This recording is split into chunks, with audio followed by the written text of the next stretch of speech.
देखो ये क्वेश्चन देखो। दिस इज क्वेश्चन क्या है, ये एक स्पेशली एक सीक्वेंस ले लिया अपन ने, ठीक है।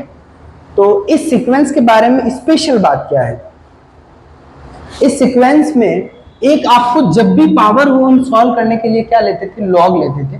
तो इसमें पहले दोनों साइड लॉग ले लो, लॉग ए, और इधर क्या हो जाएगा एन लॉग 1 प्लस 1/n। आपको पता है लॉग 1 प्लस एक्स क्या होता है, बताओ। x minus x square by 2 x cube by 3 x 4 by 4 चलता जाएगा। तो आपने यहाँ लिखा log an और यहाँ क्या लिखा n, और यहाँ क्या हो जाएगा 1/n, x की जगह ये दे दिया minus 2n square plus 1/3n cube minus 1/4n4 dash dash exactly. फिर आपने n का मल्टीप्लाई कर दिया log an, ये हो जाएगा 1 माइनस 1/2 की पावर n हो गया प्लस 1/3n स्क्वायर हो गया माइनस 4n क्यूब हो गया, और यहाँ पे limit n tending to infinity, और यहाँ भी डाला limit n tending to infinity exactly. Limit n tending to infinity पे log an है वो कहाँ पे कन्वर्ज हो रहा है, वो कन्वर्ज हो रहा है 1 पे, ठीक है। क्योंकि एनी नंबर अपॉन इनफाइनाइट क्या बन रहा है, यहाँ पे 0 बन रही है सारी टर्म, तो यहाँ क्या मिल गया 1 मिल गया। यहाँ तक कोई दिक्कत? तो 1 पे क्या आ रहा है, log an की वैल्यू आ रही है, ठीक है। दोनों तरफ क्या करा आपने, e की पावर ले ली, तो यहाँ से an कहाँ पे कन्वर्ज हो जाएगा, an e पे हो जाएगा। Is that clear? इसको भी e पे ले लिया, इसको ले लिया, e की पावर 1 e हो जाएगा as n tending to infinity पे आएगा। तो इसका मतलब जो ये सीक्वेंस है ये कहाँ पे कन्वर्ज हो रही है, ई पे कन्वर्ज हो रही है। तो इसमें स्पेशल क्या बात था कि भाई क्या है, इसमें स्पेशल बात है कि कई बार एग्जाम में ऐसा क्वेश्चन आ जाता है, ये सीक्वेंस है इसमें सारी टर्म कौन सी होगी, रैशनल होगी।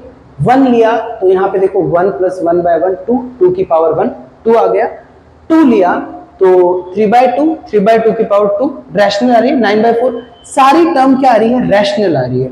सारी टर्म रैशनल आ रही है और सीक्वेंस कहाँ पे कन्वर्ज हो रही है, ई पे कन्वर्ज हो रही है। इसका क्या मतलब हुआ, सारी टर्म रैशनल है फिर भी सीक्वेंस इरैशनल पे कन्वर्ज हो सकती है। Is that clear? जो रैशनल इसकी स्पेशल बात है, इसकी मैं यहां लिख देता हूं, इस पे इसकी स्पेशलिटी है कि all a n belongs to क्या है, क्यू है, still n tending to infinity पे ए एन कहाँ पे कन्वर्ज हो रहा है, ई पे, जो क्या है q c. Is that clear? तो यहाँ पे यदि आपका क्वेश्चन आ जाए कि क्या एक सीक्वेंस है वो रैशनल वाली है, वो इरैशनल पे कन्वर्ज हो सकती है, इज दैट क्लियर? हो सकती है।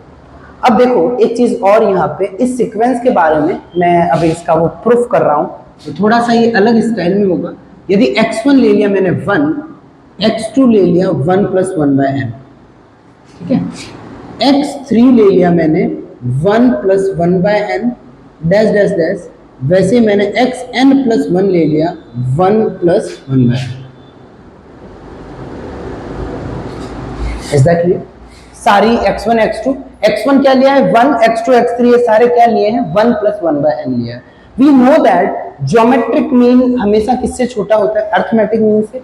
हमको पता है am इज ऑलवेज क्या हो गया, gm होता है, वी नो दिस।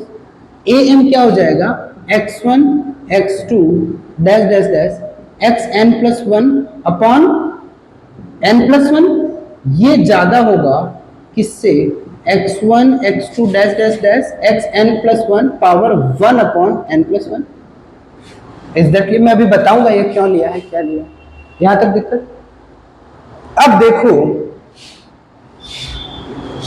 यहां से वैल्यू पुट करी तो फर्स्ट वैल्यू आ गई 1, बाकी n टाइम्स, क्योंकि n प्लस 1 बनी है ना, तो n वैल्यू क्या आ गई 1 प्लस 1/n हो गई। नीचे क्या आ गया n plus 1, this will be greater than, यहां क्या हो जाएगा बताओ 1 प्लस 1/n की पावर n, क्योंकि एक टर्म तो क्या है 1 है, बाकी n टाइम्स हो जाएगी, तो पावर n लिख दी, और ये क्या हो गया 1/n। कोई दिक्कत है क्या? अब यहां से ये क्या बन जाएगा n प्लस 1 और जैसे n प्लस वन से डिवाइड करोगे तो यहां से आ जाएगा 1 प्लस, एग्जैक्टली मेरी बात समझे या नहीं समझे? n कैंसिल होकर कैंसिल हो जाएगा यहां से, और यहाँ n प्लस वन बनेगा, n plus one upon n plus one 1 आ जाएगा और यहाँ 1 अपॉन e आ जाएगा। Is that clear? और दोनों तरफ पावर हमने ले ली क्या, n प्लस वन ले ली, तो ये लिख दिया n प्लस वन, ये ज्यादा होगा किससे, 1 प्लस वन बाय n की पावर किससे, n। Is that clear? ध्यान से देखो ये क्या बन रहा है, ए एन प्लस वन बन रहा है, हमेशा ज्यादा या बराबर होगा ए एन से, मतलब this sequence is monotonic increasing. बिल्कुल सही, ठीक है, समझ में आया नहीं आया? तो जो ए एन है वो क्या है, यहां से कंक्लूड कर सकते हैं मोनोटोनिक। एक मिनट बता रहा हूं क्या, अब बताओ, ये वाला n एलसीएम ले लिया, n से ये कैंसिल हो जाएगा, यहाँ n प्लस वन बचेगा, n plus one upon n plus one 1, फिर 1 अपॉन, दोनों तरफ ये पावर थी ना, ऊपर कर दिया n प्लस वन दोनों की पावर, n प्लस वन से n प्लस वन कैंसिल हो गया यहाँ पूरा। ये पूछ रहे हो आप, ये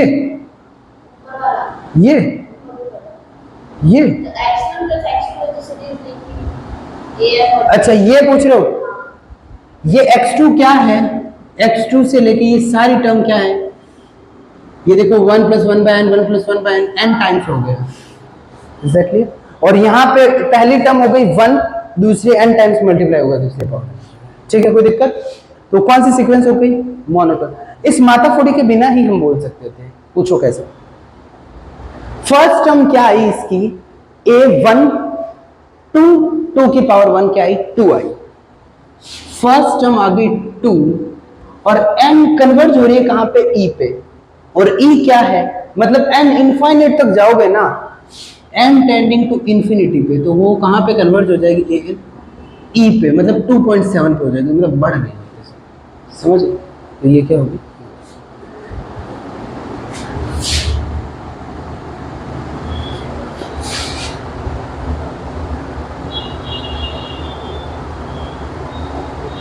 और टर्म आपको डिस्टिंक्ट का भी आइडिया मिल जाएगा, बढ़ रही है, जरूरी नहीं है कि मतलब उससे सारी टर्म छोटी हो गई। पहले बताइए बाउंडेड है या नहीं है, बिल्कुल बाउंडेड है, 2 है इसका इंफिमम, सुप्रीमम क्या है, ई है इसका सुप्रीमम, जो उस सेट में बिलोंग नहीं करता, ई इसका लिमिट पॉइंट है, ठीक है, कन्वर्ज हो रही है, every conversion sequence has a unique limit point. Is that clear? कोई दिक्कत? एक यहाँ एक मैं और चीज कंक्लूड करना चाहता हूं, ये सीक्वेंस है वो n टेंडिंग टू इंफिनिटी पे कहां जा रही है,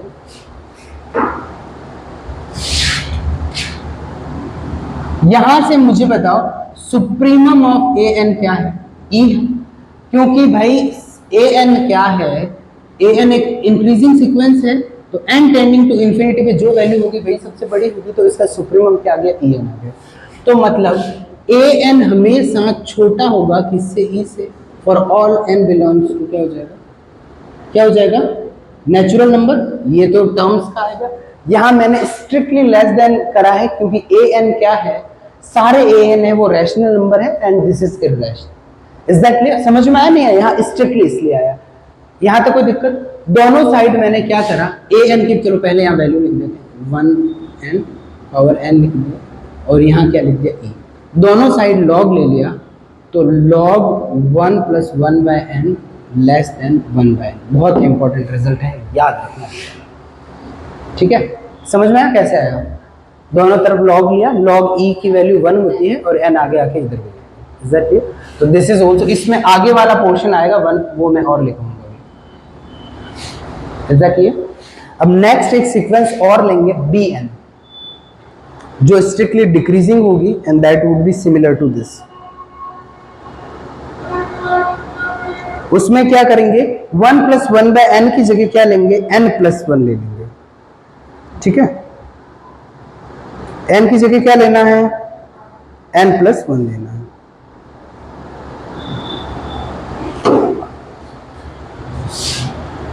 ऊपर वाले n की जगह, बाकी एवरीथिंग वुड बी सेम। यदि ऊपर वाले n की जगह आ जाए n+1, इसको नाम दे दिया bn। पहले तो अब इसमें पूरी रामायण अपन करेंगे नहीं, मैं कन्वर्जेंस का इसका सीधा ही बता दूंगा।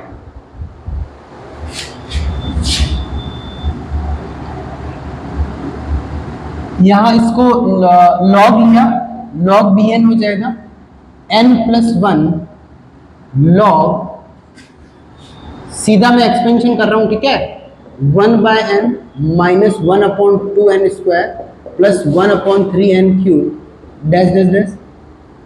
अब यहां से आपने क्या करा, ये सीधा एक्सपेंशन ही लिखा है, ठीक है भाई, यहाँ लॉग लगा दिया, n+1 आगे ले लिया, log 1 + x का मैंने एक्सपेंशन सीधा लिख दिया, यहाँ से n मैंने कॉमन लेके उधर भेज दिया, तो यहाँ ये क्या बनेगा, limit n tending to infinity पे, n कॉमन लेने से यहाँ क्या मिल गया, 1 + 1/n मिल गया, और यहाँ क्या मिल जाएगा, उस कॉमन वाले n से सबको मल्टीप्लाई कर दिया, तो दैट वुड बी 1 - 1/, समझ गए ना, 3n² चलता जाएगा, तो ये भी क्या आ जाएगा, ये 1 आ जाएगा, ठीक है, मतलब log bn है वो क्या हो जाएगा 1 as n tending to infinity. Is that clear? तो यहां से bn है वो कहां पे कन्वर्ट हो जाएगा, e पे। अब इस सीक्वेंस में एक तो देख लो सारी टर्म अलग है, तुम्हें सीधा पता चल जाएगा, वो जो मैंने करा है ना, you don't need to do this in this, मतलब ऐसे तो चाहो तो कर सकते हो यदि कर लेना, पर मैं सीधा ही बता देता हूं, सीधा पता कैसे चलेगा कि डिग्री थी। b1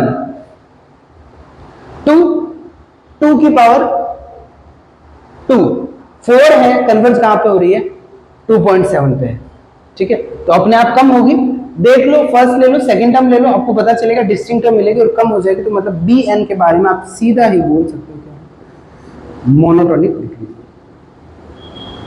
ठीक है। इज दैट क्लियर और नॉट, समझ में आया नहीं है? अब मोनोटोनिक डिक्रीजिंग है तो, और हाँ, इसका इन्फिमम क्या होगा, सबसे छोटी वैल्यू क्या मिलेगी, जो n टेंडिंग टू इन्फिनिटी पे है, तो इन्फिमम क्या मिल जाएगा, e मिल जाएगा, कहां पे मिलेगा, n टेंडिंग टू इन्फिनिटी, क्योंकि जैसे जैसे जा रहे हो कम वैल्यू मिल रही है, इन्फिनिटी पे सबसे छोटी वैल्यू मिल जाएगी, तो इसका मतलब हर एक जो bn है वो क्या होगा, e से बड़ा होगा for all n tending to, क्या हो जाएगा बताओ, नेचुरल नंबर। मेरी बात समझ में आई या नहीं है? bn की जगह आप क्या लिख सकते हो, 1 + 1/n पावर n+1, और यहाँ क्या लिख सकते हो, e। यहाँ से एक चीज कंक्लूड कर सकते हो, 1 + 1/n, n+1 हो गया, इससे बड़ा होगा आपका log 1 + 1/n से। मेरी बात समझे या नहीं समझे? तो log 1 + 1, यहाँ समझे, log लिया, ये आगे आया और फिर इसको ये 1 आ गया, इधर भेज दिया, तो अभी अभी हमने जो लिखा था उसमें ये और ऐड कर दो, जो log 1 + 1/n है वो किससे छोटा होता है, 1/n से, और किससे बड़ा होता है। Is that clear? This statement is very useful, keep this in your mind.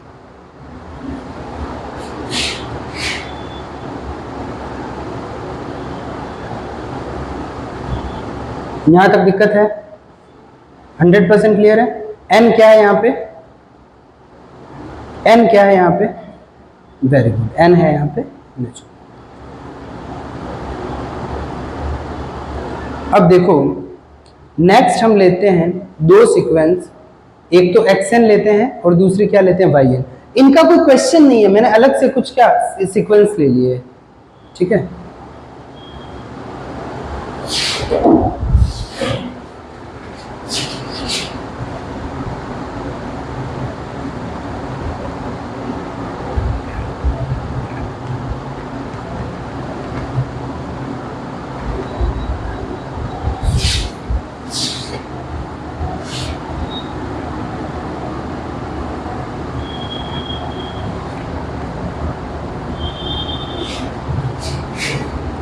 यदि आपने ये भी एक अलग से समझा, इनके बारे में बताएंगे कि भाई क्या है, मोनोटोनिक इंक्रीजिंग है, मोनोटोनिक डिक्रीजिंग है, कन्वर्जेंट है या नहीं है, दोनों कन्वर्ज होगी तो सेम पॉइंट पे कन्वर्ज होगी नहीं, ये सारी चीज़ें, 1, 1/2, 1/3, 1/4, 1/n माइनस लॉग n हो गया, वाई एन आपने ले ली 1 प्लस 1/2, 1/3, 1/4, 1n माइनस लॉग।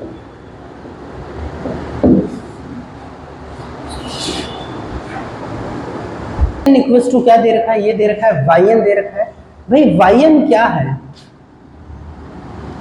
यदि मैं वाई एन में 1/n ऐड कर दूं, यदि मैं वाई एन में 1 ऐड कर दूं तो क्या बन जाएगा, एक्स एन बन जाएगा। एन क्या है यहाँ पे, नेचुरल में। तो इसका मतलब बड़ी कौन सी सीक्वेंस हुई, एक्स एन हमेशा बड़ी हो गई वाई एन से फॉर ऑल एन। समझ गए ना, x1 से x1 भी किससे बड़ा है, y1 से बड़ा, समझ गए ना, क्योंकि yn में कुछ ऐड कर रहे हो तो क्या बन रहा है, xn बन रहा है, तो xn क्या बड़ी, yn से बड़ी होगी। Is that clear? अब हम चेक करते हैं इनके बारे में कि भाई ये इंक्रीजिंग है या डिक्रीजिंग है। इंक्रीजिंग और डिक्रीजिंग से फायदा हो जाएगा, इंक्रीजिंग डिक्रीजिंग हो जाए, बाउंडेडनेस पता लग जाए तो कन्वर्जेंट बोल सकते हैं, कन्वर्जेंट का चेक हो जाएगा, फिर कन्वर्ज होगी तो किस सेम लिमिट पे होगी या नहीं, वो चीज होनी चाहिए। तो यहां से xn अपन क्या करते हैं, xn प्लस 1 माइनस xn करते हैं। This is the standard way to find out, क्या निकालने का तरीका है ये, कि सीक्वेंस इंक्रीजिंग है या डिक्रीजिंग है। अब यहाँ वो पहले वाला रिजल्ट काम आएगा, xn प्लस 1 क्या हो जाएगी, बस यहाँ एक n की जगह n प्लस 1 होगा, समझ गए, और यहाँ पे भी क्या होगा, log n प्लस 1 हो जाएगा। तो मैं एक चीज बचा देता हूँ, एक n प्लस 1 बचा दिया, और यहाँ क्या हो जाएगा, यहाँ माइनस का log n प्लस 1 बच गया, और उस अगली वाली में n तक पूरे माइनस हो जाएंगे, इसमें से माइनस लगा है उसके, और ये क्या हो जाएगा, प्लस हो जाएगा, प्लस log n हो गया। मेरी बात समझ में आई या नहीं? और यहाँ से आपका क्या हो जाएगा, 1 प्लस n प्लस 1, और यहाँ यदि मैं माइनस कॉमन ले लूँ तो यहाँ मैं लिख सकता हूँ क्या, log 1 प्लस 1/n, ठीक है, माइनस कॉमन लिया तो यहाँ माइनस आ गया, ठीक है, m/n लिख दिया। अब यहाँ मुझे बताओ ये बड़ा है या ये बड़ा है, अभी अभी हमने पढ़ा था क्या है, 1/n से log 1 प्लस 1/n छोटा होता है, उससे छोटा होता है n प्लस 1, तो n प्लस 1 से ये क्या है, बड़ा है। Is that clear? n plus 1 से ये क्या है, बड़ा है। यहाँ से क्या कंक्लूड कर सकते हैं आप, ये क्वांटिटी क्या आएगी, less than 0। Is that clear? क्योंकि बड़ा कौन सा है, ये वाला, लेस देन 0 आ गया, इसमें से इसको घटाया और नेगेटिव आ गया, मतलब बड़ा हुआ ये इससे, तो मतलब क्या हो गया, डिक्रीजिंग, सीक्वेंस हो गई डिक्रीजिंग।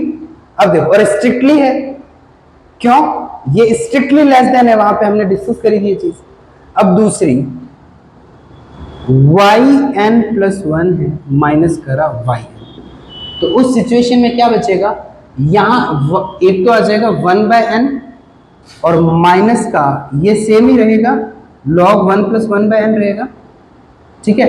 कैसे, वही हो जाएगा, ये पॉजिटिव हो जाएगा, वो नेगेटिव हो जाएगा, माइनस कॉमन लेके सेम बच जाएगा।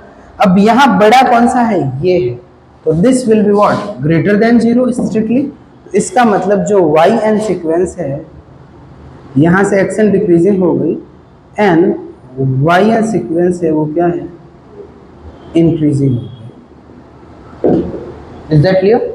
ये डिक्रीजिंग हो गई, ये इंक्रीजिंग हो गई, मतलब जो सबसे बड़ा एलिमेंट है वो क्या है, x1 है, ये डिक्रीजिंग हुई, इसका मतलब क्या हुआ, सबसे बड़ा एलिमेंट हुआ क्या, x1। ध्यान से देखना, यहाँ बहुत काम की चीज बताऊंगा। x1 हो गया सबसे बड़ा, उससे छोटा x3, x4, xn, xn से छोटा है yn, हमने ऑलरेडी डिस्कस कर लिया। yn और yn से छोटा, yn क्या है बताओ, इंक्रीजिंग है, तो ये बढ़ रहा है देखो, और यहां से क्या हो जाएगा, yn minus 2 dash dash dash, और y1 सबसे छोटा होगा, yn सबसे बड़ा होगा, n यहाँ क्या है, नेचुरल। Is that clear? तो यहां से एक चीज कंक्लूड कर सकते हो कि जो xn और yn है वो क्या है, बाउंडेड है।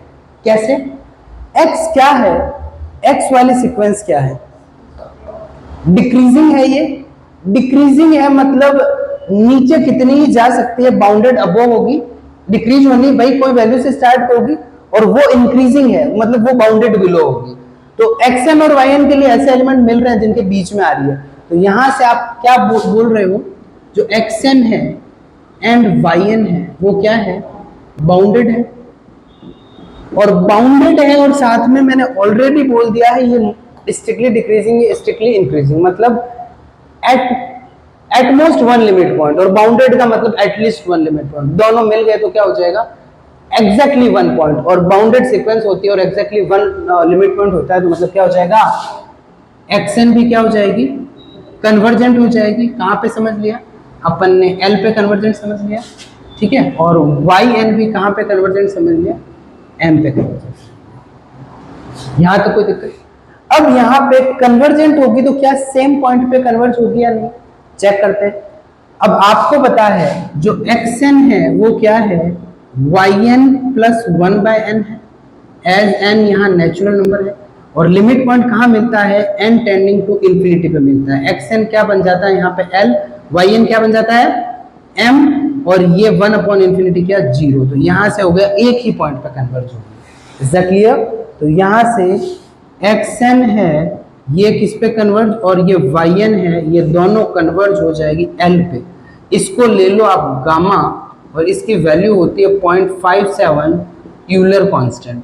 इसका प्रूफ मैं नहीं करवा रहा हूँ, इतना कोई काम का नहीं, वैसे बुक्स में आपको मिल जाएगा, बट याद रखना ये जो सीक्वेंस है वो यूलर कांस्टेंट पे 0.57 पे क्या होती है, कन्वर्ज होती है। Is that clear? यहाँ तक कोई दिक्कत नहीं, आगे अब कन्वर्स।